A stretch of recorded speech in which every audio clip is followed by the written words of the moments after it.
Look at the evidence. When whites were at their worst, we were at our best. As I Interesting. said, in 1930 to 1940, when segregation and racism was enshrined in law, Okay. blacks had the highest marriage rate of any group in society.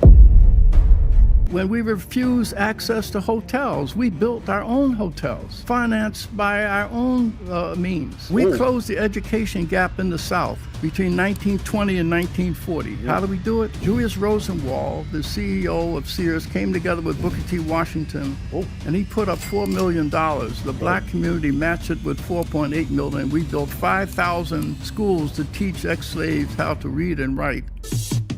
Why they party? I'm in here grinding. Money I'm stacking. Why they rock diamonds? I can't relate to them, ain't my shit common.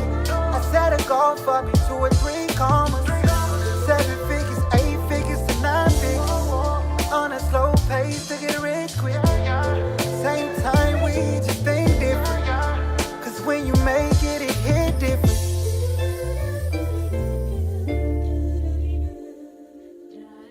What it do, baby? It's your partner looking old, so fresh, cold, clean. You see that thing, guys, man, in my pink little bit, man. Take that picture for your mom and them guys. And I want to welcome you guys to another edition of the Counter Move podcast, where we kind of lean in and look at life at a wise perspective, and then kind of prescribe the right solution. Now, if you are looking for a debate, do me a quick favor for you guys. Hit that X button on the top or left hand side and skedaddle out of here.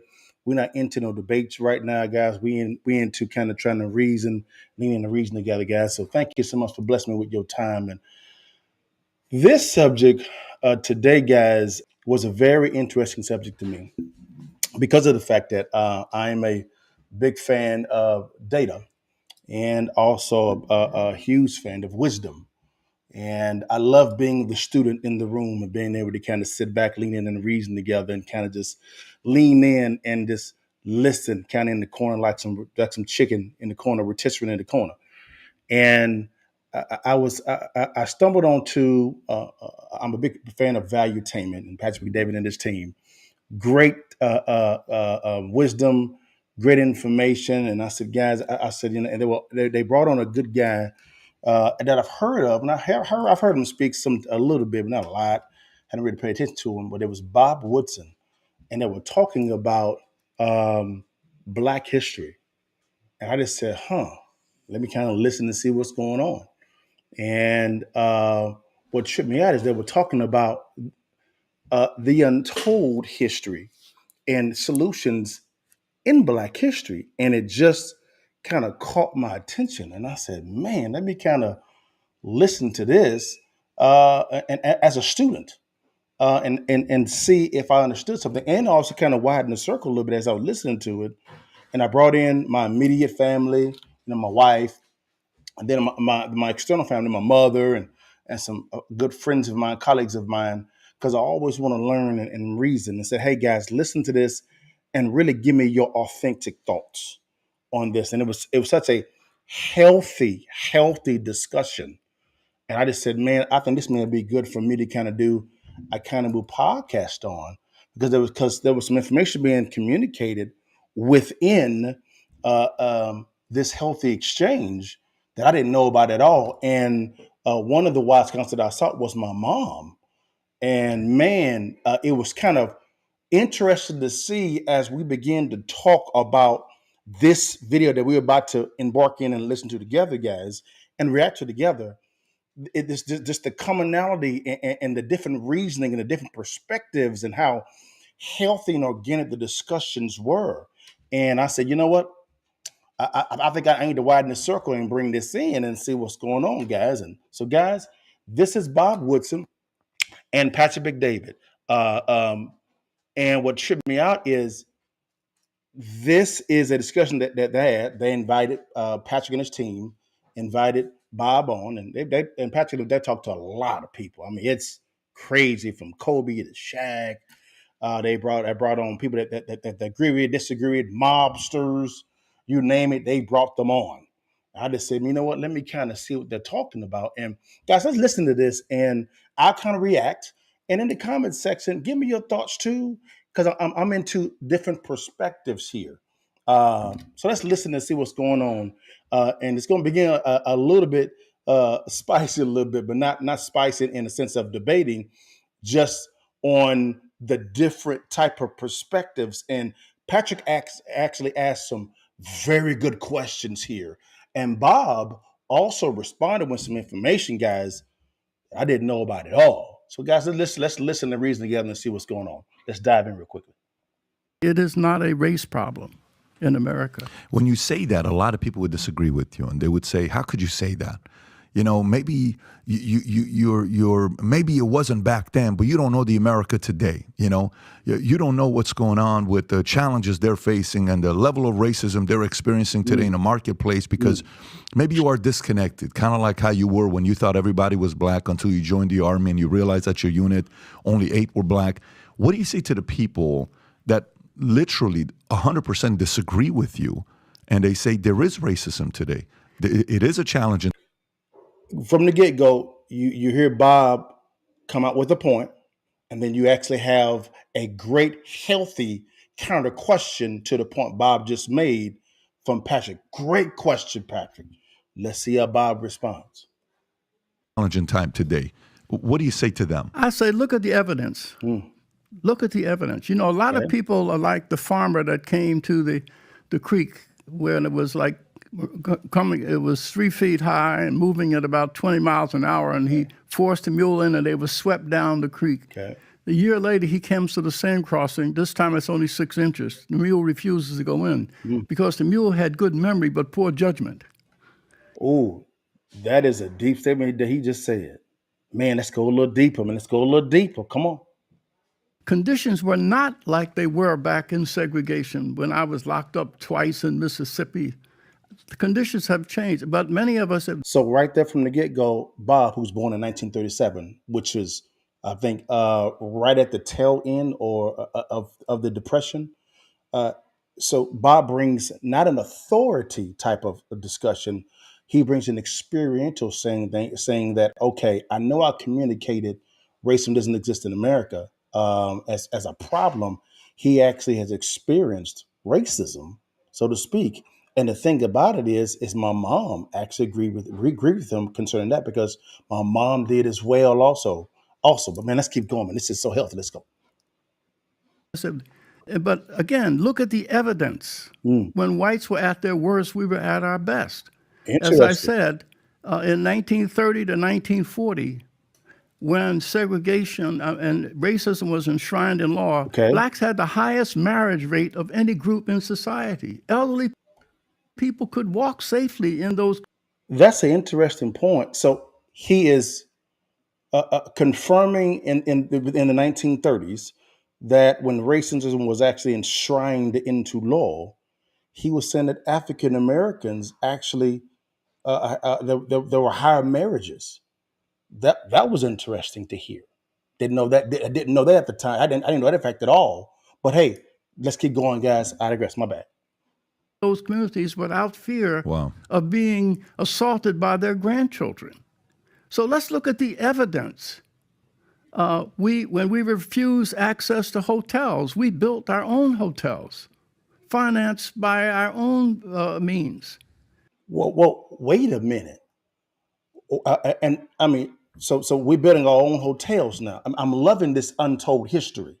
I'm loving this because of the fact that we only hear a certain type of history, but he's bringing us a different perspective that he's experienced himself because he lived back then. Let's keep going because he begins naming some hotels. Here we go. The Wallahaji in Atlanta, the Carver and Calvert Hotel in Florida. The St. Charles in Chicago, the St. Teresa in New York. I could go on and on. When we were denied access to colleges, we built our own. And in fact, our small business formation rate was higher than whites in the 20s, and that really determines any group's. Wait. So entrepreneurship was higher in the 20s in the black community than the whites? That fact, I didn't know that at all. So this is untold history that me specifically, I didn't know about. He was naming hotels. black hotels. And I love what Bob said is when we were not let into hotels back in the 20s and 30s, we built our own with our own means. Man, I'm loving this type of talk about Black history. Let's get it. And then he talked about how entrepreneurship in the 20s was higher in the Black community than the white community. This is not a bash on the white community at all. We're just talking about Black history here. This is great information. Where is this information at? Why don't we know this information about our Black history? This is excellence. Let's keep going, y'all. Participation in the economy, it is not what government does for you or what white people do. In fact, I think those who continue to push this race agenda are Eurocentric. Ooh. They assume that the destiny of blacks is determined by what white people do. That has never been the case. Whoa. We closed the education gap in the South between 1920 and 1940. How do we do it? Julius Rosenwald, the CEO of Sears, came together with Booker T. Washington, and he put up $4 million. The Black community matched it with $4.8 million. We built 5,000 schools to teach ex-slaves how to read and write. Wait a minute. Huh? Where is this history at? It's showing that we actually had means, we had intelligence, we had strategy, we had know-how, we know how to structure deals. This is excellence. Where is this history at? Building, so the CEO of the Sears Roebuck Company partnered with Booker T. Washington in the Black community, and they had 8.8 million, 4 million coming from the CEO of Sears. And then at 4.8 coming from the Black community, and it's 8.8, and we built 5,000 schools. Like, where is this history? And it's to teach slaves how to read. Where is this history at? This is excellence. Where is this type of talk from? Let's keep going. And as a consequence of that study, that in between 1920 and 1940, the education gap in the South between whites and blacks was 3 years. Eighth grade for whites, fifth grade for blacks. Mm-hmm. Within 20 years, that gap closed within 6 months. Wow.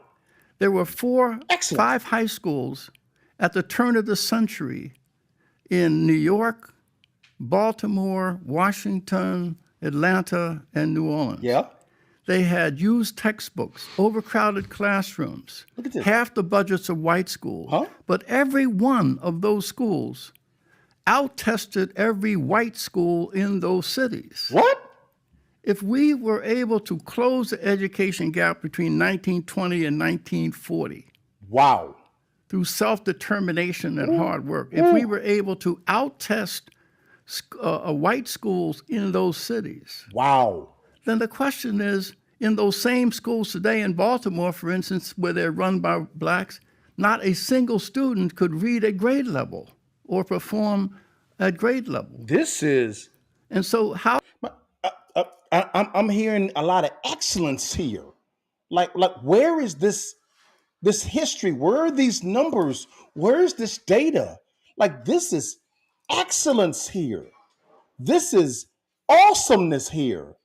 This is, man, this is, it just shows you when a people group, or when anyone, a business, a people group comes together behind, on one accord, behind one vision with the same mission, you can accomplish so much. Look at this excellence. Where is this information at? Let's keep going, Bob. Teach us something. How can you say that it is racism that is the cause of the present day challenges? Okay. When under segregation, we achieved. One other example we gave. So he's saying at the height of racism, right, which he was birthed in 1937 and grew through the 30s, 40s, 50s, 60s, on up, right? He's saying is when racism was enshrined into law, blacks were succeeding, were killing the game. Now, of course, you actually have your hindrances, of course, no problem. It is what it is. I'm rocking with you. We're not negating any of that, but he's giving evidence, facts of excellence, black excellence. Where is this history at? Now, watch this, guys. As my mom and I were listening to this when we were driving, now she was born in the 60s, right? She was listening to this information.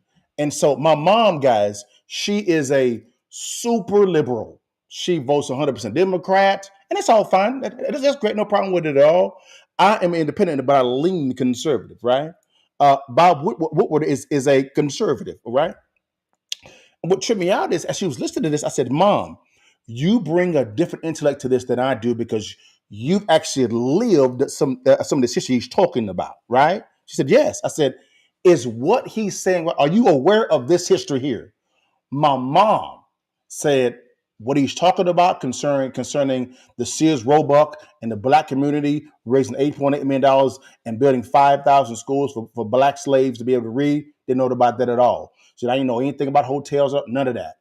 So what he's saying at the time frame, she said, I myself, son, I didn't know any of the information. I'm like, well, that's a problem.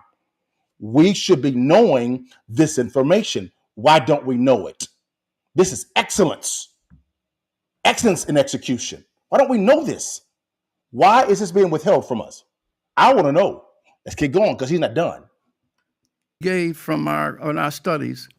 In 1943, blacks were prohibited from being naval officers. Okay. Eleanor Roosevelt was persuaded her husband to train them. So they selected 16 black college-educated men for training. Okay. The Naval Academy, not the Academy, Naval Training Center. Okay. The Navy says, aha, we're going to give these black cadets in 8 weeks what we give white cadets in 16 so they wash out. When these brothers found out what the deal was, they covered the windows in their barracks and stayed up all night and studied. And when they were tested, they scored in the 90th percentile. Wow. So then they said, well, they cheated. So they tested them individually. They scored in the 93rd percentile. Wow. 13 of them eventually. Unbelievable. 13 of them eventually became naval officers. They call them the Golden 13. Gold 13. Google this. That test, the test scores today has never been bettered. Wow.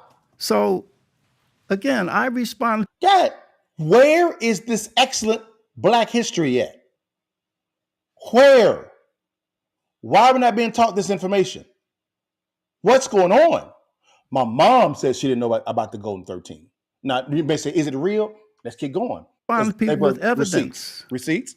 The incarceration rates of blacks from the turn of the century up to the 60s was under 25%.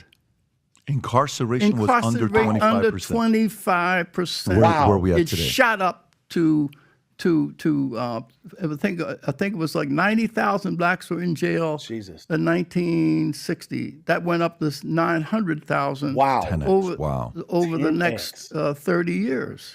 Why do you think that is? What happened? Good what question. changed? In our studies, red, white, and black, we looked at the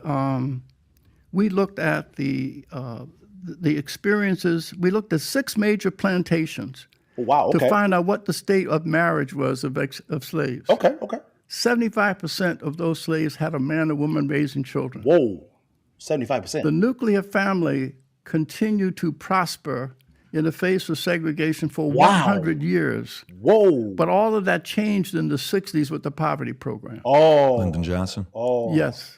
Johnson came in, and what happened was the social scientists who were pushing socialism on America, Cloud and Piven at Columbia, said if you disconnect work from income, then school dropout rates will increase, drug addiction, all of those things. And so what the government did was offer welfare as an alternative to a man in the house. We relaxed the rules. We separated work from income, and as a consequence, that was supported by the Black Power movement. Also, the women's movement was anti-man. Wow. And so you had a combination of social policy, but policy alone wouldn't have done it. The federal government enticed blacks to go on welfare. Blacks' welfare used to be stigmatized in the black community. But the federal... Stop right there. I asked this question to my mom. who was born during that time frame, right? I said, Mom, is what he's saying correct about welfare? She said, yes.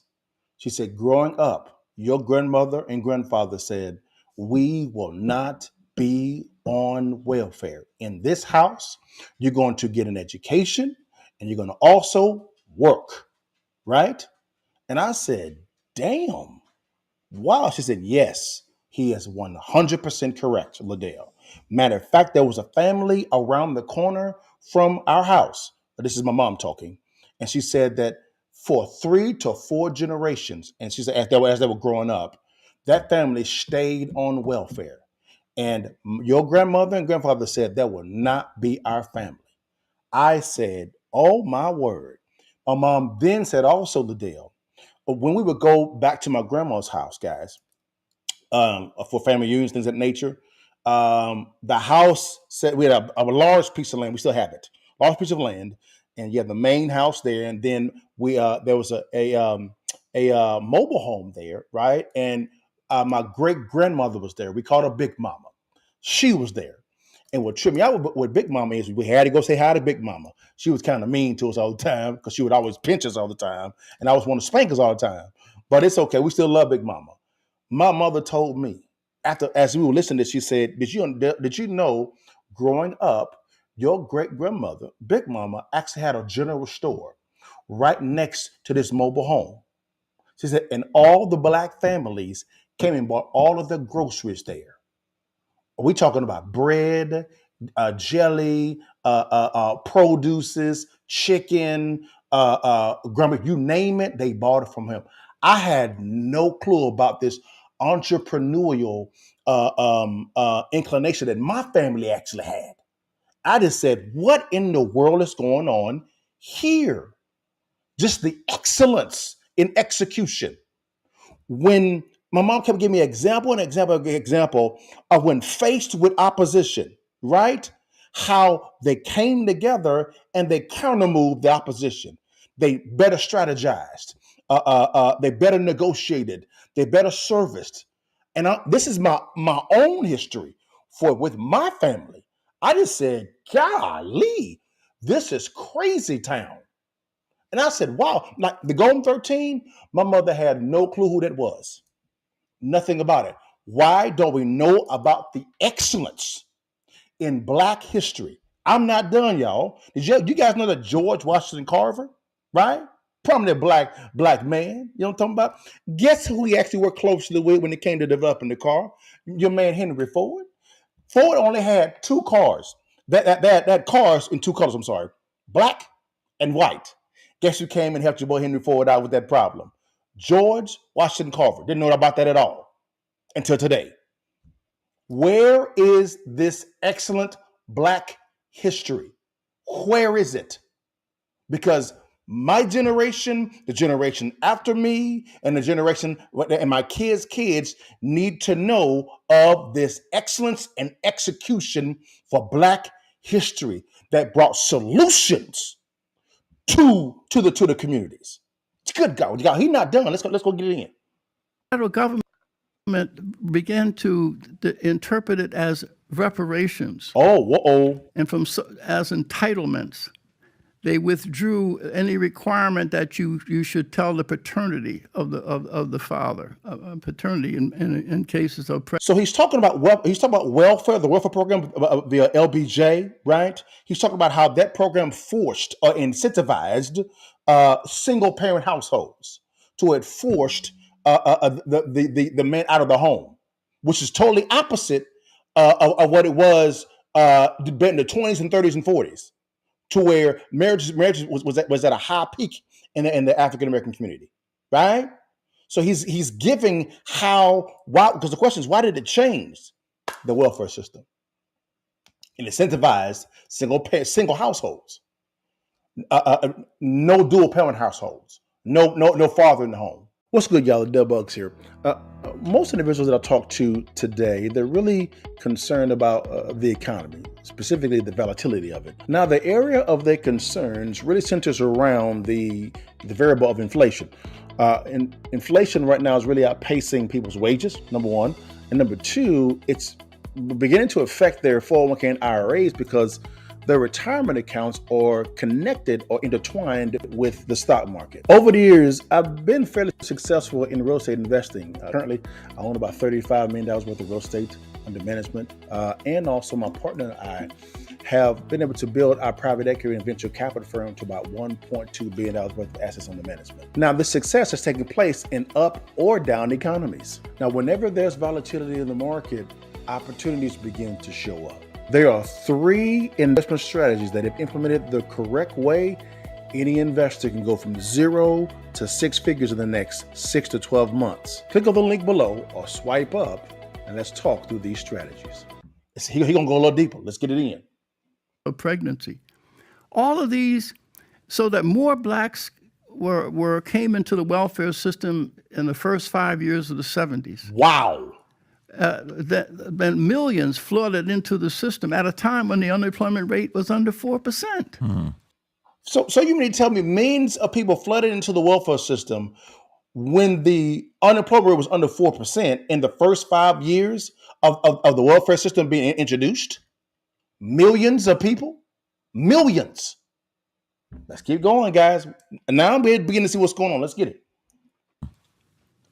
So it is a combination of social policies plus the civil rights movement morphed into a race grievance industry. Wow. And many of those civil rights leaders became mayors and elected to public office. Oh. Where we spent $22 trillion during that period on programs to aid the poor. Wow. Where 70 cents of every dollar went not to the poor, but those who served the poor. What percentage of it? 70%. 70% of the 22 trillion went to the people that serve the poor. They ask which problems are fundable, not which problems are solvable. Right there. Right there. When there's $22 trillion have been spent, and 70% of that goes in the wrong direction when it comes to this welfare system thing that nature, guys. When it comes to solving the problem, and you ask the question, is what is fundable, not solvable? The intent was never to solve the problem. The intent was to continue to exploit the problem, to effectively monetize being poor. It incentivized it. Let's keep going, guys. Let's keep going. Now I'm beginning to see the difference in when racism was at its highest and now. And guys, everybody that I spoke to, my mother, a friend of mine as well, who leans a little bit liberal as well, other conservatives as well, guys, which is fine. No matter the side of independence, they were like, whoa, didn't know any of this information. And so innocent information, my mom knew about the decentralization of welfare system. That's why my grandma and grandfather said no to this at all when it came to welfare. She knew about all this. Let's keep going. So in other words, a friend of mine described it this way. He's having a cabin built in Wisconsin. His electrician is a drunk, okay, and the carpenter is has one leg. Mm-hmm. Their value to him is their skill. But if he was a disabilities director, their value to him would only be the disability. Wow. So we have a situation where we have really created a commodity out of poverty. Wow. And by the way, when you're saying these numbers, what it makes me think about is this. So why, if you go back 1940s, only 4% of kids that were born in America are to a single mother. Okay, right. That increased from 4% to 40%. Yeah. Right. Okay, and the numbers are staggering. Where it's at today, specifically 70% in blacks and different in different communities. Why do you think this happened? And if you were to say, well, here's how we can get away from this. This is how to fix it. So one, why did it happen? How do we get here? Two, how would you fix it? Well, first of all, we got here because we had the social policy that incentivized single parents. Wow. In other words, I had a young couple. She said that my husband's a janitor and I'm a secretary, and he lost his job. Okay. She said I applied for welfare as a married couple and they refused me. Wow. But she said, if I was a single mother, then I can get help. Wow. And so you really provide a disincentive for marriage, and you wonder why you get it. You get more of what you reward and less of what you punish. Exactly. And so over those decades, we have punished single parent households. The more you work, the more in other words, the more you work, the more perverse incentives for you. If I work and get a raise, I'm going to lose childcare. So that's why we have a system that disincentivizes work. Wow. And marriage. He's correct. And you had certain politicians that would use that, but they would spin it for votes. Oh, we're paying poor women to have kids. You would hear that in political speeches. I'm going to change that. We're paying poor women to have kids. And it made it sound like that the poor women were the problem, right? That they're just taking advantage of it. You know, when you go back and what you're talking about, I think it's important to look at Lyndon Johnson and remember when they were saying the Great Society, it was Great Society for who? Good question. Because the government was our government has been actually pretty bad at getting Americans to move and change. They're pretty good at getting us upset. Yes. But they really don't get Americans, if you look at history, to really move and change. Our government has never really led. But our government has been excellent at being a catalyst of where they want us to go and to let us go. And to your point, they create this catalyst. You know, what they say with explosive, the explosive isn't the problem, it's the catalyst you put in the explosive. Right. So always keep those guys separate. Yeah. Government has been the catalyst. And what you're talking about is what they did is they knew what they were doing. And they knew that these things would be a catalyst of changing behavior because they couldn't stand at the pulpit of government and demand that you change, but they could put things out there and sit back and watch. And that's what you're saying. Right, but I also realized that This is so good. that the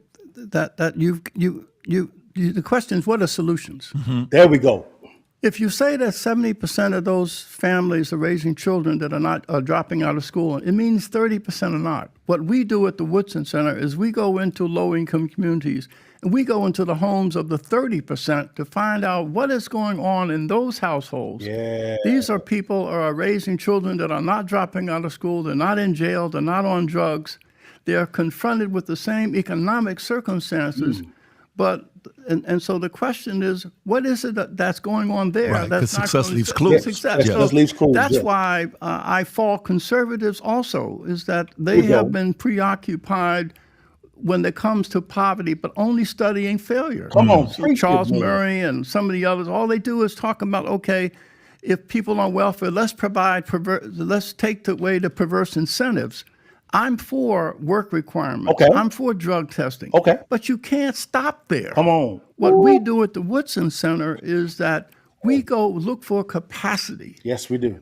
And so many of the people in the 30%, we need to hold them up and take what works for the 30% and expand it to the 70%. And that's what we do. But it's a moral and spiritual crisis, and it is not an economic and social crisis. He cooking. But policy, be the left or right of center, takes very little into account of restoration, moral redemption, faith. And many of our groups who have been able to survive under the worst of circumstances is because of their faith. But the whole issue of faith is not even a factor in supporting people's restoration. We have gone into some of the most drug-infested, crime-ridden neighborhoods where there were 53 gang murders in the 5 square block area in 2 years, 25 years ago, in D.C. We supported 5 young men who were ex-offenders who came to Christ and became redeemed. But they had the moral authority and the social trust of their peers. They do. And so they went into these neighborhoods and brought the leadership of these kids who were doing destructive things.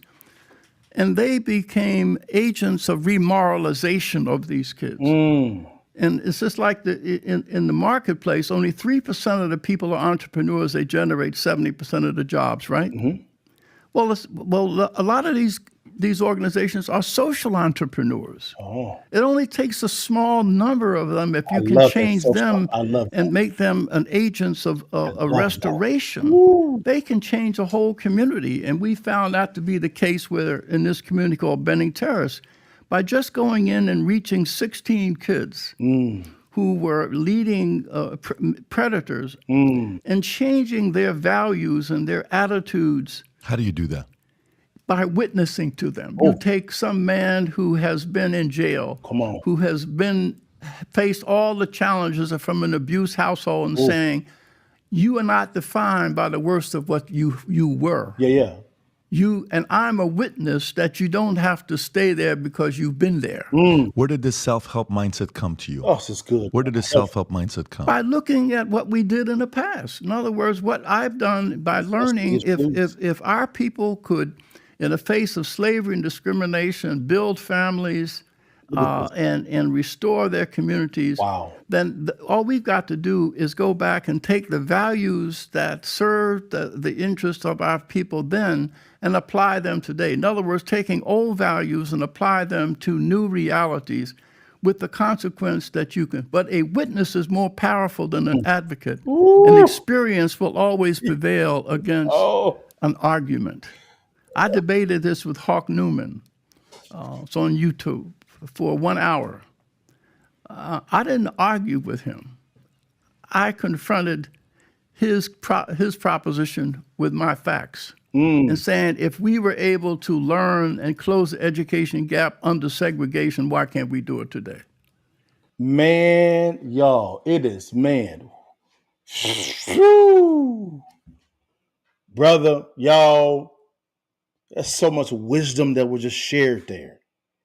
So much wisdom and excellence and solutions given there and experience. And man, just so, it was so, and guys, to be honest with you, it really galvanized healthy discussions with my immediate family and of course my external family, my mother and friends as well, consider this topic. And it was just, no matter if you had a liberal bent or conservative bent or just an independent bent, I mean, it was just, I mean, healthy. I see you off script, baby. I see you, my man Scotty, man. He was one of the gentlemen that I actually reached out to, and he gave some great commentary on it as well, man. Wonderful guy. If you don't know off script, man, follow this guy. He's the voice of HBCU sports. Scotty, my man with Off Script Media Group. My man's in them. But guys, man, here's my reaction to this, man. It's just real quick. I'm gonna get in and I'm gonna get out. And again, I thank you so much for your time, guys. A lot of in our discussions with my internal family and external family, the one thing we agreed upon, no matter if you were liberal, conservative, or down the middle, or whatever leaning, all of us concluded that when it comes to Black history, the lion's share of the discussion, right, guys, hinges just on the negative part of Black history, the slavery part of our Black history. And we should discuss that. Great. But the discussion normally stops there. We all agreed to this.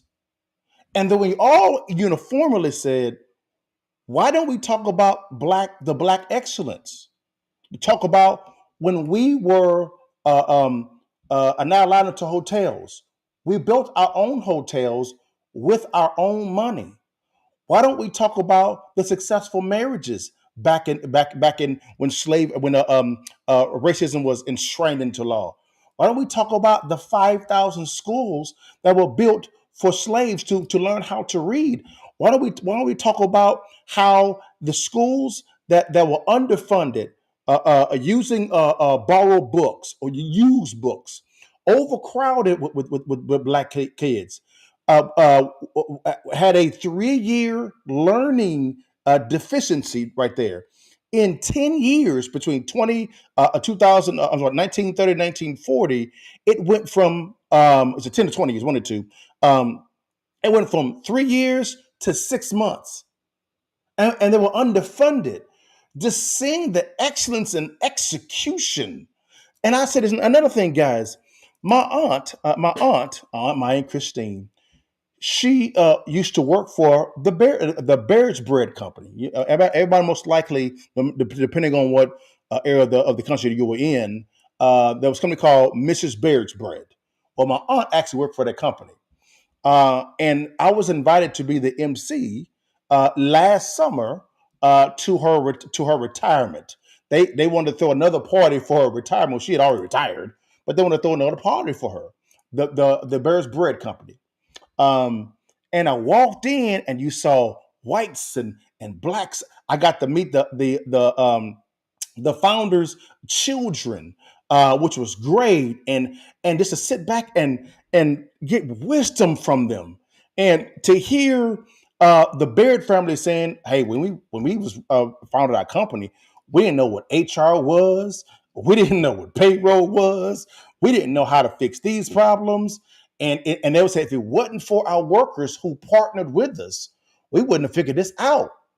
And they would trip me out is they'll say one of the guys that actually ran the HR, my aunt Christine actually really ran the HR because he didn't know how to do it. But she did. And at the exact same time, every single worker went home every night with bread and a pie for their families. And I just say, wow, and how they just enjoyed working with one another. And I'm like, and I'm seeing this and I'm saying, whoa. And then and they're saying, why didn't America look like this? And I just said, whoa. There was no discussion of the negativity. It was all of, hey, when we were faced with a problem, hey, we kind of moved, man, and we had to come up with a solution because if we didn't, the business wouldn't have worked. And there was joy in solving problems, joy in going to work, joy in going back home to a wife and the kids. So much joy. And I'm like, this is crazy. I'm actually going to interview one of the Bears' children on the Count Move podcast interview series. And she's going to tell you the stories, just phenomenal stories of Black excellence. I mean, excellence, guys. That's the one thing I could say about us as a people is, man, we know how to make sense out of chaos once we put our minds to it. We know how to do it.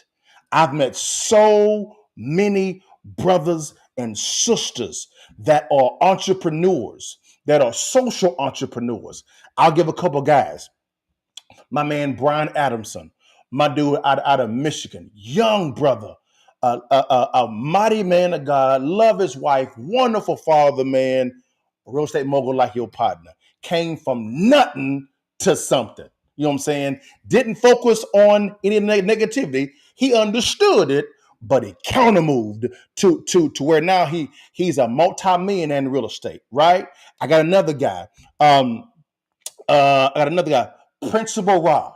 That's another guy who's an entrepreneur in the teacher space. My man saw a problem in the inner cities, brother, in California. I believe he's in Compton, I believe LA, and founded his own school, own high school, man, sending people to college, man. And to see what he's been able to do, partner with the LA Clippers, partner with Dame Dash, just the counter move when faced with opposition, no matter what color brings it, the counter move and the creativity. I got to preach on that. AKA Smiles. She's another young lady. Saw an issue as a teacher when it came to finding her school. I believe she's in the Maryland area, man. Went out, she's the queen of getting grants. The queen. If you want a grant, you need to reach out to AKA Smile. She gets you a grant. Got all the grants, man. I was blessed to be on the call for her when it came to the city, and they gave her what she needed for her school, and she killing the game. Young sister in the teacher game. There's countless stories after stories when you focus not on the negativity, but also on the excellence and execution of Black folks counter moving when faced with opposition and building empires. That's what I'm talking about as a people, guys. So yeah, we could talk about slavery, and that's cool, and that's wonderful, and let's get it. But let's also talk about the excellence in execution when it comes to us as a people, guys, if we could transform our mentalities, guys, and begin to think and say, you know what? I see a problem. Let me come up with a solution. You can't be stopped. That's the one thing about it. We can make sense out of chaos. Because why? We've been in it. We've been in the hood. That's how I could be a chameleon out of the boardroom and be at the same table as Jerry Jones and them people that you see on TV negotiating deals, not only in the US, but internationally. Yeah, I did it. I'm doing it now. Why? Because I have a counter move, guys. That's what it is. But it's just, man, there's so many. Earn your leisure. That's a podcast, man. These cats killing it, man. Come on, man. There's so many examples out there. My man Deontay, he's one of the most wisest wealth managers that I ever seen break down retirements and life insurance. My man Ned, if you heard that man's story, my God, the stats should say shouldn't be where he is right now. Young brother, married, beautiful wife, 2 kids, successful businessman, and getting it, man. Hey, there's so many type of examples. If we just stop looking in the past, guys, at the negative and begin to think forward thinking. There's so many examples, guys, man. It is something, as the Bible says, as a man thinketh in his mind, so is he. So if your mind is only on the negative, don't be surprised if you're always complaining. Because that's where your mind rests at. It's what it rests at, guys. There's so many different examples. So many different. My man Shivy, out of ATL. He's in it with Principal Rob. Hey, he getting in on the educational tip. There's so many examples, y'all. Man, let's stop complaining, man. All right, complaining. We can complain, but once we get finished venting, let's begin to execute, guys. Plan. Execute, guys. So, man, what's the kind of move? I'm sorry, guys. I was on my soapbox. My bad, y'all. My fault. My bad. But it is what it is. It had to be said, man. What's the kind of move? I always say, peep it, sweep it, and then keep it. I always say, guys, examine your current situation. That's the people size. Are you forward thinking, or does your thoughts reside in the past? Your answer is going to tell me how your mind works. Are you forward thinking, or does your thoughts reside in the past? All right. Now, on the sweeper side, right? What has this approach, whether you're a forward thinker or someone that rests in the past, what has that yielded you? Are you in the place where you are that you want to be? Are you in that place? If the answer is no, it's time to change how you're thinking, right? It's real simple. All right. Is it working for you? And then, guys, keep it. Start thinking generationally. All right. Yeah. Your solution should not end with you. They should live beyond you. If your solution begins and ends with you, you've missed it. You've missed it. But if your solution begins with you and lives beyond you, oh man, that's a world-changing thought process.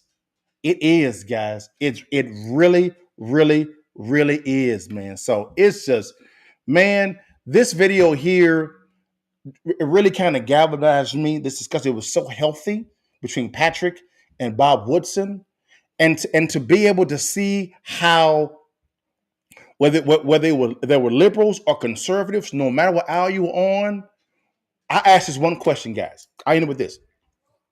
I said, "Mother, my mom she's a super liberal. She's voted Democrat," and I've asked conservatives on the other side. I said, "Guys, what is important to you as a person?" Uniformly, we all said low taxes, low regulation, high-paying jobs, and for people to stay out my business. That's it. That's it. We all said the same thing. And I just said, you know what? If no matter if it's a politician or a businessman, no matter if it's from municipal, county, state, or federal, if the policies do not push forward that agenda, do not give them your vote or your money. It's real simple. It's simple because those ideas, although it begins with you, they can live beyond you. And we all shook hands, said we agree. And these were liberals and conservatives who were solution oriented. Wow, man. This video blessed me, guys. I hope it blessed you, man. I wanted to kind of go in, guys. Give me your thoughts, guys. What do you think? Give me your thoughts, man. In the comments, let me know what's going down. If you could, guys, share, like this, subscribe to the channel, man. Man, I had fun with this video, guys. But guys, that's my time. Oh, again, guys, every Friday we actually have Somewhere in the Middle with Suni and Mo. They do it on Tuesday as well, but they also do it on Friday, guys. Get it in with your boo. Watch it there with the TITM Media Group, guys. Love them to death. Get a little spicy, but you enjoy yourself as well, guys. But guys, that's my time. I end it every single time, guys. Before you leave, and while you can, you see that thing, take that damn picture and give it to your mama. And BA, I see you on Instagram, baby. I'm going to say it with my chest, Chuck, and holla at your partner, guys. God bless you guys. See you next week. Peace. Attention real estate investors. Whether you are a seasoned or novice investor, we all know that with uncertain times or volatile times, that creates opportunities. Now, with these new opportunities, only the implementation of the correct strategies will separate that average investor from that great investor. There are 3 strategies that, if implemented the right way with the correct team around you, any investor can go from 0 to 6 figures, maybe even 7 figures in the next 12 to 24 to 36 months. Click on the link below or swipe up and let's talk through these strategies. Long live the king.